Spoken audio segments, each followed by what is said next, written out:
ఈరోజు కూటమి సర్కారు నిర్లక్ష్యం వల్ల తీసుకుంటున్నటువంటి అన్ని చర్యలు కూడా రైతుల పాలిట శాపంగా పరిణమించేటువంటి పరిస్థితి. కూటమి ప్రభుత్వం ఈరోజు తీసుకుంటున్నటువంటి నిర్ణయాలు రైతులకు సంబంధించి, అన్నదాతలకు సంబంధించి తీవ్రమైనటువంటి కష్టాలు, తీవ్రమైనటువంటి నష్టాల్లో కూరుకుపోయేటువంటి ప్రమాదం. 10 మందికి అన్నం పెట్టేటువంటి అన్నదాత మీద చంద్రబాబు నాయుడు పరిపాలన కత్తి కట్టేటువంటి విధంగా, కక్ష తీర్చుకునేటువంటి విధంగా ఉంది తప్ప ఎక్కడ కూడా అన్నదాతలను ఆదుకోవాలనేటువంటి కనీస ఆలోచన లేకపోవడం అనేటువంటిది దురదృష్టకరమైనటువంటి విషయం.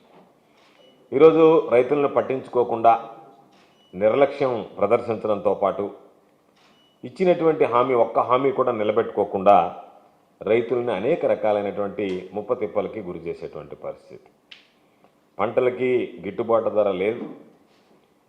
అన్ని విధాల రైతులకు సంబంధించి చంద్రబాబు అన్నదాతల మీద వివక్ష.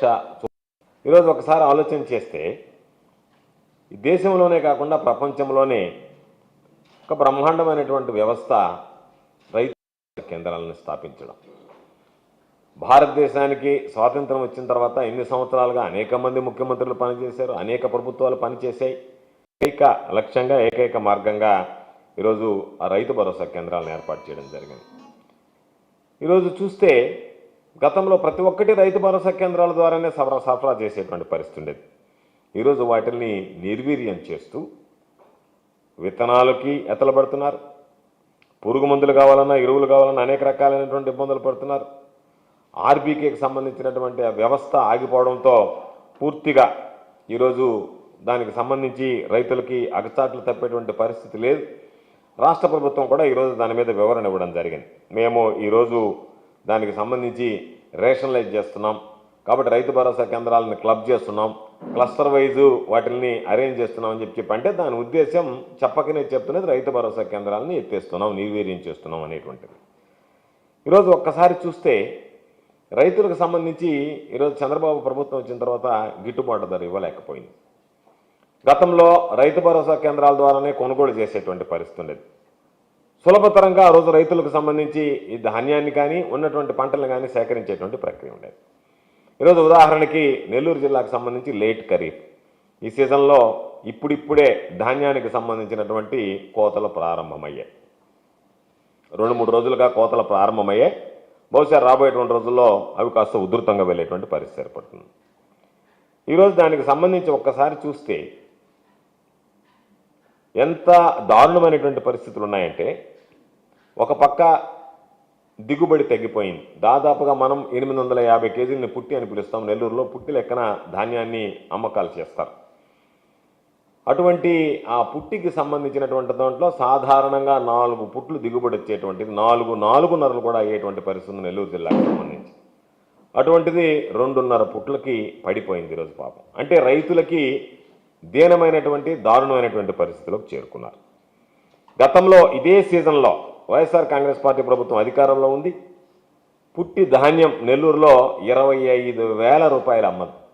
25,000 రూపాయలు గతంలో అమ్మితే ఈరోజు ప్రారంభంలోనే 15,000 నుంచి 16,000 రూపాయలకు అమ్ముతుంది. అంటే దాదాపుగా రైతుకి సంబంధించినటువంటి దాంట్లో ఎకరాకి 4 పుట్లు లెక్కేసుకుంటే గతంలో 1.5 పుట్టి ధాన్యం పోయింది. అంటే దాదాపుగా 1,00,000 రూపాయలు గత ప్రభుత్వంలో ఎకరా మీద వస్తే ఈరోజు రైతుకి 40,000 రూపాయలు చేతికి వచ్చేటువంటి పరిస్థితి ఏర్పడింది. అంటే ఎంత దారుణంగా రైతు ఈ ధాన్యానికి సంబంధించి ఒక్క నెల్లూరు జిల్లాలోనే నష్టపోతున్నాడు అనేటువంటిది ప్రత్యేకంగా చూడాల్సినటువంటి పరిస్థితి.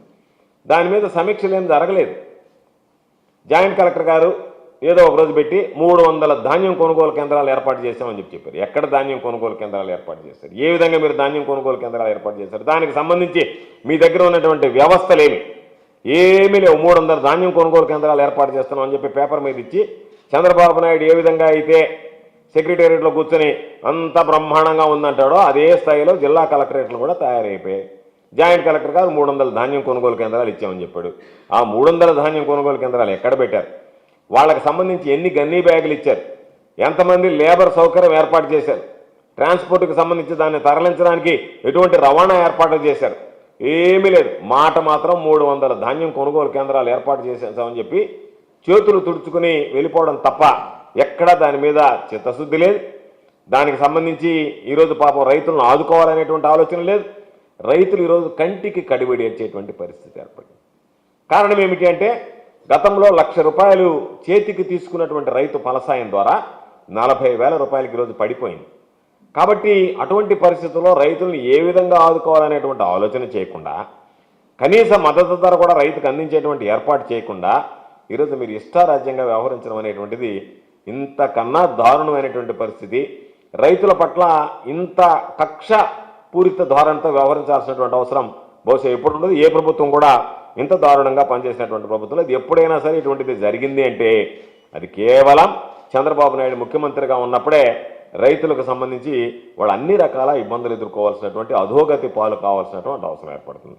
ఈరోజు మిర్చికి సంబంధించి చూస్తే పాపం మిర్చి రైతులైతే అరణ్య రోదన, కనీసం వాళ్ళు ఇన్ని రకాలుగా మీ గజెట్, మీకు సంబంధించినటువంటి కరపత్రిక, ఈనాడులో కూడా ధరల గురించి విమర్శలు వస్తున్నా వ్యవసాయ శాఖ మంత్రి కానీ ముఖ్యమంత్రి కానీ అసలు ఏం జరుగుతుంది, రైతు ఏ మేర నష్టపోతున్నాడని కనీసం సమీక్షించి ఏ విధంగా ఆదుకోవాలనేటువంటి నిర్ణయం తీసుకోకపోవడం దురదృష్టకరమైనటువంటి విషయం. ఈరోజు ఒకసారి చూస్తే గత ఏడాది మిర్చి 24 నుంచి 28,000 రూపాయలు క్వింటా పలికితే ఈరోజు కేవలం 8,000 నుంచి 10,000 రూపాయలు పలుకుతుంది. అంటే రైతు ఎంత దారుణంగా నష్టపోతున్నాడో ఒక్కసారి అర్థం చేసుకుంటే మిరపకు సంబంధించి ఒక్కొక్క ఎకరాకి 18 నుంచి 20 క్వింటాలు వస్తాయి.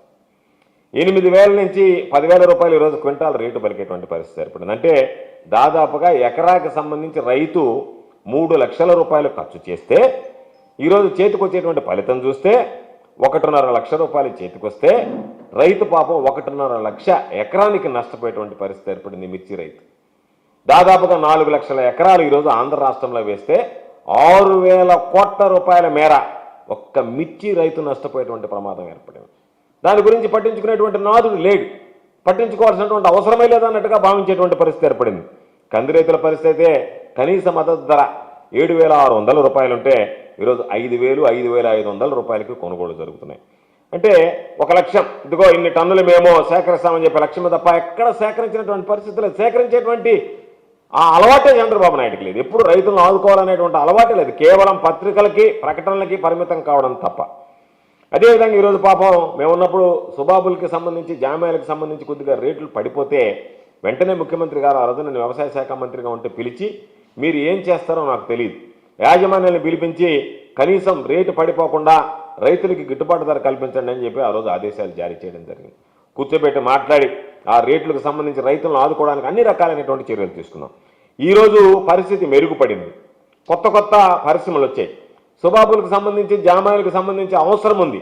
అయినా సరే దళారుల మధ్యలో దోచుకుంటుంటే టన్ను సుబాబులు నిన్నటి వరకు 7,500 రూపాయల వరకు అమ్మితే ఈరోజు 5,000 నుంచి 5,500 రూపాయలకు పడిపోయింది. జామాయిలు అయితే 4,500 రూపాయల టన్నుకి ఈరోజు పడిపోయింది.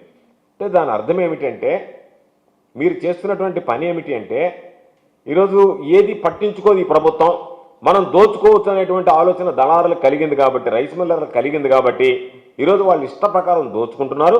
వాళ్ళు దోచుకుంటుంటే మీరు చోద్యం చూడడం తప్ప ఎక్కడ పట్టించుకునేటువంటి పరిస్థితి లేదు. కూరగాయలకు సంబంధించి కానీ, పండ్లకు సంబంధించి కానీ, పప్పు దినుసులకు సంబంధించి కానీ, అదేవిధంగా చిరుధాన్యాలకు సంబంధించి కానీ ఎక్కడ కూడా పట్టించుకునేటువంటి నాదుడే కరువేడు. కాబట్టి రైతులు అన్ని విధాలా నష్టపోయేటువంటి పరిస్థితి ఏర్పడింది. వీటిలో భాగంగానే ఈరోజు ధాన్యం ప్రారంభమైంది నెల్లూరు జిల్లాకు సంబంధించి. మరింత ఊపు వస్తే బహుశా 14,000కు పడిపోతే రైతులు ఆత్మహత్యలు చేసుకోవడం తప్ప వేరే మార్గం ఉండేటువంటి పరిస్థితి లేదు. కనీసం ఈరోజు సొంత రైతులైతే నష్టాల ఊబిలో కోరుకుంటున్నాడు, కౌలుకు తెచ్చుకున్నటువంటి రైతు అయితే కౌలు కట్టలేనటువంటి దుస్థితిలో పాపం తనను తాను అమ్ముకోవాల్సినటువంటి పరిస్థితి ఏర్పడింది. ఇంత దారుణమైనటువంటి పరిస్థితులు అనడం లేదు. వీటన్నిటినీ రైతుని చేయి పట్టి నడిపించేటువంటి వ్యవస్థ ఆర్బీకే వ్యవస్థ. దాన్ని ఇవన్నీ కూడా మానిటర్ చేయడానికి ఈరోజు వాటికి సంబంధించి continuous monitoring application CM app పెట్టి ఈరోజు ఎంత ధర ఉందని చెప్పి ఏ రోజు ధరలు ఆ రోజు చూసే రైతు భరోసా కేంద్రాల ద్వారా ఈ గ్రామానికి సంబంధించి ఎంత పంటలు వేశాం, ఎంత పంట సాగైంది, ఎంత ఫలితం వస్తుంది, దానికి సంబంధించి రైతు యొక్క కష్ట నష్టాలు ఏంటనేటువంటిది ఏ రోజుకి ఆ రోజు గ్రామ స్థాయిలో ఉండేటువంటి అధికారే ప్రభుత్వానికి నివేదించేటువంటి, కింద నుంచి రైతు గ్రామం నుంచి సచివాలయం దాకా నేరుగా వాటికి సంబంధించినటువంటి ఒక స్ట్రీమ్ లైన్ అడ్మినిస్ట్రేషన్ మీద అన్ని విషయాలు వార్తలు వెలుగు చూసాయి. అన్ని విషయాలు వార్తలు ఎప్పటికప్పుడు ఈ ఆర్బీకే వ్యవస్థ ద్వారా ఈరోజు ప్రభుత్వం అందిపుచ్చుకునేటువంటి అవకాశం లేదు. వాటిని ఈరోజు పూర్తిగా నిర్వీర్యం చేయడం, వాటికి సంబంధించినటువంటి దాంట్లో ఒక పక్క ఆర్బీకేలు నిర్వీర్యం చేశాం. దాని ఫలితం ఏమైంది? నకిలీ విత్తనాలు వచ్చాయి, నకిలీ పురుగు మందులు వచ్చాయి, ఫలసాయం తగ్గిపోయింది, తెగుళ్ళు ఎక్కువయ్యాయి. వాటికి సంబంధించి పాపం రైతులకి ఖర్చు ఎక్కువైంది, రాబడి తక్కువైంది. వీటన్నిటికీ ఉన్నటువంటి ఉద్దేశం ఏదైతే వ్యవస్థలు పటిష్టంగా పనిచేస్తున్నాయో ఆ వ్యవస్థలను నీరు కార్చాలనేటువంటి మీ దురుద్దేశం, చంద్రబాబు నాయుడు దురుద్దేశం వల్లనే ఈరోజు అన్ని విధాలా కూడా పాపం రైతులు ఒక పక్క నష్టపోతున్నారు, ఖర్చులు పెరుగుతున్నాయి, పండినటువంటి ఆ కాస్త పంట దిగుబడి తగ్గింది. ఆ పంటను తీసుకుని మార్కెట్కి వస్తే ఆ మార్కెట్లో కనీస మద్దతు ధర కదా దారుణమైనటువంటి విధంగా ఇన్ని జరుగుతున్నా సరే చంద్రబాబు నాయుడికి ఎందుకో మనస్సు కరగడం లేదు, మనస్సు రావడం లేదు రైతుల గురించి ఆలోచన చేయాలి అని చెప్పి. అందుకనే ఈరోజు చంద్రబాబు నాయుడు ఎన్నికలకు ముందే చెప్పాడు, ఏడాదికి 20,000 అన్నదాత సుఖీభవ ప్రభుత్వం వచ్చిన వెంటనే జమ చేస్తానన్నాడు. జగన్మోహన్ రెడ్డి గారు చెప్పారు 13,000 12,500 ఇస్తానని చెప్పాడు, 4 విడతల్లో 50,000 ఇస్తానని చెప్పాడు. అధికారంలోకి వచ్చినటువంటి మొట్టమొదటి సంవత్సరమే నెల్లూరు జిల్లా సర్వేపల్లి నియోజకవర్గంలో నేను ప్రాతినిధ్యం వహిస్తున్నటువంటి ఆనాడు ఆ సర్వేపల్లి నియోజకవర్గంలో ఈ రైతు భరోసా కార్యక్రమాన్ని ప్రారంభించి 12,500 ఇస్తానని చెప్పినటువంటి జగన్మోహన్ రెడ్డి గారు 13,500కి పెంచి 4 విడతలను 5 విడతలకు పొడిగించి ఈరోజు చెప్పిన మాట ప్రకారం రైతులను ఆదుకున్నాడు. చంద్రబాబు నాయుడు ఈరోజు అన్నదాత సుఖీభవ ఇస్తానన్నాడు, ఒక్క సంవత్సరం ఎగ్గొట్టేశాడు. అంటే దాదాపుగా రైతులకు చెందాల్సినటువంటి 20,000 రూపాయలని చంద్రబాబు నాయుడు ఒక్క సంవత్సరం ఇవ్వకుండా ఈరోజు ముగించాడు. దాంతో ఏమైనాయి? పాపం వాళ్ళు గతంలో మాదిరిగా పెట్టుబడికి సంబంధించినటువంటి సహాయం అందలేదో అధిక వడ్డీకి అప్పులు తెచ్చుకోవాల్సినటువంటి దుస్థితి ఏర్పడింది. దాని ద్వారా మరింత ఆర్థికంగా ఈరోజు కూరుకుపోయేటువంటి పరిస్థితి ఏర్పడింది. మీరు ఎంతసేపటికి ఇసుకలో ఎంత దోచుకున్నాము, మద్యంలో ఎంత దోచుకున్నాము, ఈ స్కాములను ఎంత దోచుకున్నాము, వీటిలో కమిషన్లు ఎంత తీసుకున్నాము, మన సొంత ఆదాయాలు ఏ విధంగా పెంచుకుందాము అనేటువంటి ఆలోచన తప్ప రైతుల గురించి, రైతు ఆర్థిక పరిస్థితుల గురించి, రైతు స్థితిగతుల గురించి ఏనాడు కూడా పట్టించుకునేటువంటి పరిస్థితి లేదు.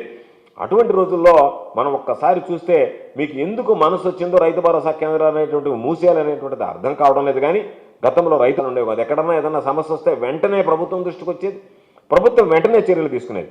ఎక్కడైనా సరే వాటికి సంబంధించినటువంటి దాంట్లో నకిలీ విత్తనాల సరఫరా మీద గట్టి నిఘా ఉండేది. గ్రామ స్థాయిలో ఉండేటువంటి అధికారులు, వ్యవసాయ శాఖ అధికారులు నేరుగా వెళ్ళి రైతు భరోసా కేంద్రంలో ఉండేటువంటి అధికారులు నేరుగా శాస్త్రవేత్తలాగా వ్యవహరించేవాడు. ఎక్కడన్నా ఏదైనా చిన్న పొరపాటు జరిగిందంటే వెంటనే స్పందించేవాడు, వెంటనే జిల్లా కలెక్టర్ గారికి రిపోర్ట్ ఇచ్చేవాడు, జిల్లా కలెక్టర్ గారు వెంటనే చర్యలు తీసుకునేటువంటి అవకాశం ఉండేది. ఈరోజు ఎప్పుడైతే ఆర్బీకేలు పటిష్టంగా పనిచేయలేదో, వాటిని నిర్వీర్యం చేయాలనుకున్నారో, నకిలీ విత్తనాలు, నకిలీ ఎరువులు, అన్ని రకాలైనటువంటి సమస్యలతో ఈరోజు ఇబ్బందులు పడేటువంటి పరిస్థితి ఏర్పడింది. జగన్మోహన్ రెడ్డి గారికి ఇచ్చినటువంటి వ్యవస్థ ఉండకూడదు. రైతులు ఇన్ని ఇబ్బందులు పడ్డా పర్వాలేదు. ఈరోజు మిర్చి రైతులు తీవ్ర ఎక్కట్లు పడుతున్నా చంద్రబాబు చోద్యం చూస్తున్నాడు. ధాన్యానికి సంబంధించి, వరి ధాన్యానికి సంబంధించి గతంలో పాపం రైతులు ఇబ్బంది పడ్డారు. మరలా ఈరోజు లేట్ ఖరీఫ్తో నెల్లూరు జిల్లా లాంటి దగ్గర ఈరోజు ధాన్యం వస్తే వాటికి సంబంధించి ఇబ్బందులు పడేటువంటి పరిస్థితి ఏర్పడింది. చోద్యం చూడడం తప్ప ఎక్కడా కూడా ఒక పథకం ప్రకారం జగన్మోహన్ రెడ్డి గారు తీసుకొచ్చినటువంటి వ్యవస్థ ఉండకూడదు. ప్రజలు జగన్మోహన్ రెడ్డి గారి వ్యవస్థల గురించి మాట్లాడకూడదు. మంచిదే, నువ్వు రైతు భరోసా కేంద్రం అన్నావు, ఆ పేరే మార్చాలనుకుని రైతు సేవా కేంద్రం అనుకున్నావు, రైతు సేవా కేంద్రం పెట్టుకుంటావా, ఇంకో పేరు పెట్టుకుంటావా, నీ ఇష్టం. కానీ ఆ వ్యవస్థని నిర్వీర్యం చేయాలా? రైతులకు జగన్మోహన్ రెడ్డి గారు గుర్తు రాకూడదు. కాబట్టి ఈ వ్యవస్థ ఉన్న రోజులు జగన్మోహన్ రెడ్డి గారు గుర్తొస్తుంటాడు, ఇది జగన్మోహన్ రెడ్డి గారు ఏర్పాటు చేసినటువంటి వ్యవస్థ అని. కాబట్టి దీన్ని నిర్వీర్యం చేసేస్తే అక్కడికి జగన్మోహన్ రెడ్డి గారు తీసినటువంటి ఈ వ్యవస్థ నిర్వీర్యం చేస్తే జగన్మోహన్ రెడ్డి గారు గుర్తు లేకుండా పోతాడు రైతులకు అనేటువంటి ఒక దుర్మార్గమైనటువంటి ఆలోచనతో రైతులు కొడుపుకుంటాడు. 10,778 రైతు భరోసా కేంద్రాలు, 10,778 రైతు భరోసా కేంద్రాలు ఈ రాష్ట్రంలో ఏర్పాటు చేసినటువంటి ఘనత మా నాయకుడు జగన్మోహన్ రెడ్డి గారిని గర్వంగా చెప్పగలం. ఈరోజు రైతులు కూడా రైతు భరోసా కేంద్రాల వల్ల మాకు ఉపయోగం, మాకు ఎరువులు కావాలన్నా ఏది కావాలన్నా సరే నేరుగా రైతు భరోసా కేంద్రాల ద్వారా వచ్చాయి. అమ్మకాలు రైతు భరోసా కేంద్రాల ద్వారా జరుపుకున్నాం. ఈసారి ఎరువులు కొనాలి అంటే 270 రూపాయలు ఉన్నటువంటి యూరియా బస్తా 350 నుంచి 400 రూపాయలు కొనుగోలు చేశారు. గతంలో అయితే నేరుగా రైతు భరోసా కేంద్రాలకు వెళ్ళిపోతే అక్కడ నుంచి రైతులు అంటే రైతుల ముంగిటికే టెస్టెడ్ అండ్ లేబుల్డ్, ఎక్కడ కూడా మళ్ళీ లేకుండా టెస్ట్ చేసినటువంటి, ప్రయోగశాలలో టెస్ట్ చేసినటువంటి పంపించేటువంటి వాళ్ళు. ఈరోజు ఆ పరిస్థితి లేదు.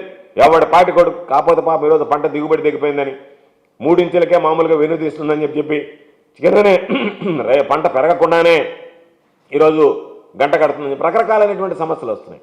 వీటన్నిటికీ కారణం ఏమిటి? మీరు రైతుల పట్ల నిర్లక్ష్యం చేయడం, గ్రామంలో ఉన్నటువంటి రైతు భరోసా కేంద్రాలు నిర్వీర్యం చేయాలనేటువంటి ఒక దుర్మార్గమైనటువంటి ఆలోచన చేయడం. ఎంతమంది ఈరోజు దానికి సంబంధించి ఉచిత పంటల బీమా దగ్గర నుంచి ఏదన్నా నష్టం జరిగితే వెంటనే అంచనా వేయించడం, అదే సీజన్లో దానికి సంబంధించినటువంటి ఆ నష్టాన్ని ఏదైతే ఉందో ఇన్పుట్ సబ్సిడీ వెంటనే ఆ సీజన్లోనే రిలీజ్ చేయడం, ఇవన్నీ కూడా జగన్మోహన్ రెడ్డి గారి ప్రభుత్వంలో చేయగలిగామంటే రైతు భరోసా కేంద్రాలు ఆయువు పట్టులాగా పనిచేశాయి కాబట్టి, గ్రామ స్థాయిలో వాస్తవాలు తెలుసుకోగలిగాం కాబట్టి, ఈ క్రాప్ బుకింగ్ ద్వారా వాస్తవాలు బయటపడగలిగాయి కాబట్టి, ఎవరు ఏ పంట వేశారు, ఏ పంట నష్టం కలిగింది అనేటువంటి అన్ని అంచనాలు ఉన్నాయి కాబట్టి వాటికి సంబంధించి గిట్టుబాటు ధర కల్పించడంలో కానీ, నష్టం వచ్చినప్పుడు కానీ రైతు భరోసా కేంద్రాలు పనిచేసి ఎంత సమర్థవంతంగా పనిచేసాయి అనేటువంటిది ప్రత్యేకంగా చెప్పాల్సినటువంటి అవసరం లేదు. ఒక మాటలో చెప్పాలి అంటే ఈ రైతు భరోసా కేంద్రాలు అన్నదాతల పాలిట దేవాలయాలుగా పనిచేస్తాయి. ఏది కావాలన్నా రైతు భరోసా కేంద్రాలకు వెళ్ళేటువంటి పరిస్థితి ఏర్పడింది. వాటికి సంబంధించినటువంటి దాంట్లో దాదాపుగా 16,000 మంది పట్టభద్రులు ఈరోజు పనిచేసి వాళ్ళందరినీ కూడా ఎంపీఈఓలు, గోపాల మిత్ర అనేక రకాలైనటువంటి సేవలు అందించేటువంటి అవకాశం ఏర్పడింది. వాళ్ళందరూ కూడా కోఆర్డినేషన్తో, ఒక మంచి సమన్వయంతో ఎక్కడ ఏ సమస్య వచ్చినా సరే ఆ మండలానికి సంబంధించి కానీ, ఆ గ్రామానికి సంబంధించి కానీ పనిచేసేటువంటి దాన్ని ఈరోజు దాదాపుగా ఎన్ని రకాలైనటువంటి రొయ్యల సీడ్ దగ్గర నుంచి, పశుగ్రాసం దగ్గర నుంచి, ఎరువుల దగ్గర నుంచి, విత్తనాల దగ్గర నుంచి, పురుగు మందుల దగ్గర నుంచి ప్రతి ఒక్కటి కూడా ఈరోజు ఆర్బీకే ద్వారా ఇవ్వగలిగాం. పంటలకు సంబంధించినటువంటి దాంట్లో అనేక రకాలైనటువంటి కోల్డ్ రూమ్స్ కానీ, కలెక్షన్ సెంటర్స్ కానీ, ఏది కావాలన్నా ప్రతిదానికి ఆర్బీకేలు రోల్ మోడల్ లాగా పనిచేసి, ఆర్బీకేలకు సంబంధించి పొరుగు రాష్ట్రాలు, ఈ దేశంలో ఉండేటువంటి పొరుగు రాష్ట్రాలే కాకుండా ప్రపంచంలో ఎన్నో రకాలైనటువంటి ఇథియోపియా, వియత్నాం నుంచి ఎంతోమంది వచ్చి బృందాలు ఈరోజు మా దేశాల్లో కూడా వీటిని ఏర్పాటు చేయాలని చెప్పి ఎన్నో సంస్థలు, ఈరోజు ఐక్యరాజ్య సమితికి అనుబంధ సంస్థగా ఉన్నటువంటి ఫుడ్ అండ్ అగ్రికల్చర్ ఆర్గనైజేషన్, అదేవిధంగా నీతి ఆయోగ్, ఆర్బీఐ, వీటన్నిటితో పాటు ఐసీఆర్, అనేక రకాలైనటువంటి అంతర్జాతీయ సంస్థలు, నాబార్డు దగ్గర నుంచి అనేక రకాలైనటువంటి అంతర్జాతీయ సంస్థలకు సంబంధించినటువంటి ప్రతినిధులు ఈరోజు రైతు భరోసా కేంద్రాలను సందర్శించి ఇది బ్రహ్మాండమైనటువంటి కాన్సెప్ట్ అని చెప్పినటువంటి దాన్ని ఈరోజు లేదు, జగన్మోహన్ రెడ్డి గారి మార్క్ అభివృద్ధి ఉండకూడదని చెప్పి వాటిని నిర్వీర్యం ఆలోచన చేస్తుంది. ఇంకో కొత్త విషయం కూడా ఈ మధ్య వార్తల్లో వచ్చింది. చంద్రబాబు నాయుడు సాగునీటి కాలువల నిర్వహణ కూడా ప్రైవేటైజ్ చేస్తే ఎట్లుంటుంది అంటే, అన్ని ప్రైవేటైజేషన్ అయిపోయినాయి, మెడికల్ కాలేజీలు అయిపోయినాయి, పోర్టులు అయిపోయినాయి, ఫిషింగ్ హార్బర్లు ఏదైతే కనపడుతుందో కనపడ్డ ప్రతిదాన్ని ప్రైవేటైజ్ చేస్తా తన వాళ్ళ కట్టబెడుతున్నటువంటి చంద్రబాబు దీన్ని కూడా, ఎందుకంటే గతంలో లోకేష్ బాబు ఆయన పంచాయతీరాజ్ శాఖ మంత్రిగా ఉన్నప్పుడు మొత్తం వీధి లైట్లన్నీ ఒక కాంట్రాక్ట్ ఇచ్చి పరిచాడు పంచాయతీలతో సంబంధం లేకుండా. ఆ విధంగా చంద్రబాబు నాయుడు ఇంకొక అడుగేసి పాపం రైతులకు సంబంధించినటువంటి కాలువలన్నీ కూడా ఇచ్చేస్తే పాపం ఏం పనులు లేకుండా ఇప్పుడు సోమిరెడ్డి సర్వేపల్లిలో చేసే పని అది ఏమి పని చేయకుండానే బిల్లులు పోంచేస్తున్నారు. టెండర్ల కన్నా ముందు పనులు చేసేసామని చెప్పి ఊరికే లోడి బిల్లులు ఈరోజు చేసుకునేటువంటి పరిస్థితి ఏర్పడింది. కాబట్టి లిఫ్ట్ ఇరిగేషన్లు కానీ ఏదన్నా చిన్న ఏదన్నా సరే వాటన్నిటిని కూడా ఈరోజు మేము ప్రైవేటైజ్ చేసేస్తామని చెప్పి ఒక మాట, అంటే సాగునీటి కాలువల నిర్వహణ మేము గాలికి వదిలేస్తున్నాం అని చెప్పకనే చెప్పేటువంటి పరిస్థితి ఏర్పడింది. కాబట్టి 14 సంవత్సరాలు ముఖ్యమంత్రిగా పనిచేశానని చెప్పేవాడు 54 సంస్థలను ప్రైవేటీకరణ చేశాడు. 14 సంవత్సరాలు ముఖ్యమంత్రిగా పనిచేసినటువంటి వ్యక్తి గతంలో 54 సంస్థలను ప్రైవేటీకరణ చేసి ఈరోజు నిస్సిగ్గుగా ఏమాత్రం ఆలోచన చేయకుండా సాగునీటి రంగానికి సంబంధించినటువంటి ఆ మరమ్మతులు కూడా ప్రైవేటైజేషన్ చేస్తే ఎట్టుంటుందనేటువంటిది అన్ని రకాల రైతులకు సంబంధించి ఎక్కడ ఆలోచన చేయకుండా ఇప్పటికీ ఇసుక దోసుకుంటున్నారు, మద్యం దోసుకుంటున్నారు, క్వార్టీ దోసుకుంటున్నారు. ఎక్కడన్నా కనపడితే ఏది కనపడితే అది మొత్తం పంచభూతాలు దోపిడీ చేస్తున్నటువంటి మీరు ఈరోజు రైతాంగ విషయంలో ఈ విధంగా ప్రవర్తిస్తే చంద్రబాబు ఇప్పటికైనా సరే నిద్రమత్తు వీడి రైతు భరోసా కేంద్రాల వ్యవస్థను కొనసాగించి రైతులకు ప్రతి విషయంలో గిట్టుబాటు ధర కల్పించి రైతులకు అండగా నిలవాలన్నటువంటి ఆలోచనకి భిన్నంగా ప్రవర్తిస్తే ఎప్పుడైనా ఇప్పటికే రైతులు అనుకుంటున్నారు. గ్రామాల్లో పర్యటిస్తే చంద్రబాబు ఎప్పుడు అడుగు పెట్టినా అది రాష్ట్రానికి అరిష్టం, రైతులకు దరిద్రం అని చెప్పారు. కాబట్టి మరలా చంద్రబాబు నాయుడు ఈరోజు అదే పందాన్ని కొనసాగిస్తా రైతులు ఏమైపోయినా పర్వాలేదు, వ్యవసాయం ఏమైపోయినా పర్వాలేదు, నేను మాత్రం నా పందాన్ని కొనసాగిస్తానని చెప్పి రైతులకు సంబంధించి ఎక్కడ కాబట్టి ఇబ్బందికరమైనటువంటి పరిస్థితి తప్ప ఆదుకోవాల్సినటువంటి ఆలోచన చేయడం లేదు. కాబట్టి ఇప్పటికైనా వైఎస్ఆర్ కాంగ్రెస్ పార్టీ పక్షాన మీరు ఇచ్చినటువంటి హామీలు రైతులకు నిలబెట్టుకోండి. రైతులకు సంబంధించినటువంటి ఆర్థిక సాయం ఏదైతే ఉందో ప్రభుత్వం ఏర్పడిన తక్షణమే చేస్తానని మాట ఇచ్చినటువంటి నువ్వు ఆ మాటని తప్పి రైతుల ముందు రైతు ద్రోహిగా ఈరోజు చంద్రబాబు నిలబడాల్సినటువంటి పరిస్థితి ఏర్పడింది. కాబట్టి వెంటనే వాటిని సవరించుకొని ఈరోజు ఏదో రకరకాలుగా నేను జూన్లో వేస్తాను, జూలైలో వేస్తాను, 1 సంవత్సరం ఎగ్గొడతానని చెప్పని ఆ విధంగా ఆలోచన చేయడం మంచిది కాదు. నువ్వు ఇస్తానన్న పథకాలు ఎగ్గొట్టావు, కనీసం వచ్చేటువంటి పథకాన్ని ఈరోజు ఆపి నేను అంతకన్నా మిన్నగా ఇస్తానని చెప్పి గతంలో వస్తున్నటువంటి దాన్ని కూడా ఈరోజు నువ్వు నిలువరించి అన్నదాత సుఖీభవ అని చెప్పి ఈరోజు చంద్రబాబు సుఖీభవ అన్నట్టుంది తప్ప అన్నదాతలు సుఖీభవ అనేటువంటి పరిస్థితి లేదు.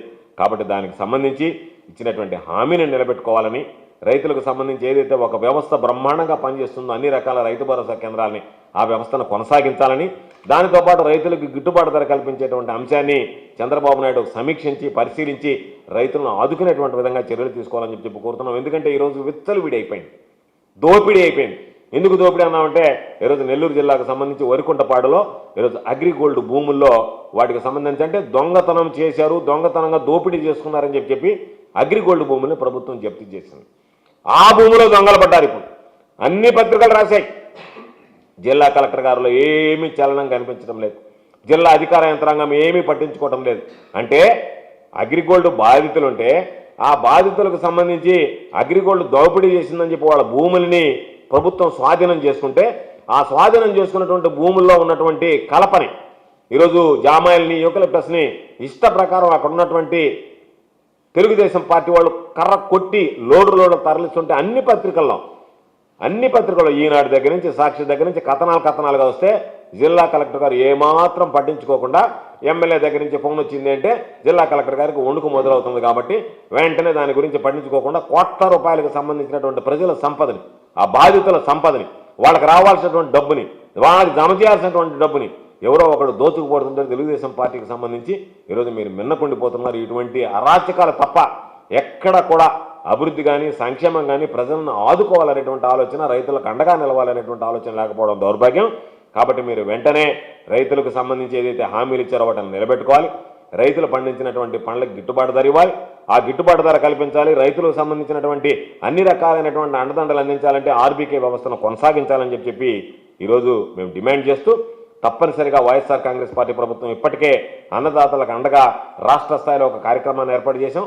రాబోయేటువంటి రోజుల్లో కూడా రైతుల పక్షాన నిలబడి ఈ ప్రభుత్వం మెడలు వంచి మేము పోరాటం చేసేలా సరే రైతులకు సంబంధించి అన్ని విధాలా వైఎస్ఆర్ కాంగ్రెస్ పార్టీ జగన్మోహన్ రెడ్డి గారి నాయకత్వంలో అండగా నిలుస్తుంది అని చెప్పి తెలియజేస్తూ ఈ ప్రభుత్వం ఇప్పటికైనా మొద్దు నిద్ర వీడి ఏదో మామూలుగా చంద్రబాబు నాయుడు రకరకాలైనటువంటి మాటలు మాట్లాడి లీకులు ఇచ్చి పేపర్లు రాయించుకోవడం కాకుండా నిజమైనటువంటి సమీక్ష నిర్వహించి అధికారుల దగ్గర నుంచి వాస్తవాలు రాబట్టి అధికారులు కూడా ఈరోజు ముందుగా చెప్తున్నట్టుకున్నారు. మీరు వాస్తవాలు ఈ విధంగా చెప్పండి, వాస్తవాలు వక్రీకరించి చెప్పండి అని చెప్పి. అందుకని మీ సమీక్ష దగ్గరికి వచ్చేటప్పటికీ వ్యవసాయ శాఖకు సంబంధించినటువంటి అధికారులు కూడా ఖర్చులు తక్కువగా, దిగుబడి ఎక్కువగా, రేటు ఎక్కువగా ఉన్నట్టు మార్కెట్లో చెప్తున్నట్టుగా వార్తలు వస్తున్నాయి. కాబట్టి ఆ అవాస్తవాలన్నీ కూడా పక్కన పెట్టి మీ డ్రామాలు నాటకాలు కట్టిబెట్టి ఇప్పటికైనా రైతుకు సంబంధించి అండగా నిలవాలి అని చెప్పి వైఎస్ఆర్ కాంగ్రెస్ పార్టీ డిమాండ్ చేస్తూ రాబోయేటువంటి రోజుల్లో రైతుల పక్షాన నిలబడి ఈ ప్రభుత్వ వైఫల్యాలపై ఇదే పందాన్ని ప్రభుత్వం కొనసాగిస్తే ప్రభుత్వ వైఫల్యాలపై వైఎస్ఆర్ కాంగ్రెస్ పార్టీ పోరాటానికి సిద్ధపడుతుందని చెప్పి ఈ సందర్భంగా స్పష్టం చేస్తున్నాం.